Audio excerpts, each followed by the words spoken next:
সঙ্গীত শিল্পী নাজমুন মুনিরা ন্যান্সির মতোই গানের পথে হেঁটেছেন তার বড় মেয়ে মার্জিয়া বুশরা রোদেলাও।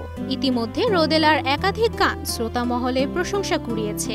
তারই ধারাবাহিকতায় সামনে এলেন নতুন গান নিয়ে, তবে এবার অন্য কোনো শিল্পীর সাথে নয়, স্বয়ং মাকেই করে ফেললেন সঙ্গী। প্রথমবারের মতো কেন শিরোনামের একটি স্যাড রোমান্টিক গানে একসাথে কণ্ঠ দিয়েছেন তারা। গানটির মিউজিক ভিডিও আজ প্রকাশিত হয়েছে রোদেলার নিজস্ব ইউটিউব চ্যানেলে। ফয়সাল রাব্বিকিনের কথায় এ গানের সুর ও সঙ্গীত পরিচালনায় ছিলেন প্রত্যয় খান। গানটি প্রকাশের পর ইতিবাচক সাড়া পাচ্ছেন মা ও মেয়ে। মডেল হিসেবে দুজনকে দারুণ মানিয়েছে বলেও মতামত জানান ভক্ত অনুসারীরা। প্রত্যয় খান জানান, ছোট থেকেই ন্যান্সির কণ্ঠ তার খুব পছন্দের। রোদেলার কণ্ঠেও রয়েছে নিজস্বতা। তুবাইশি বুশরা, স্টার নিউজ।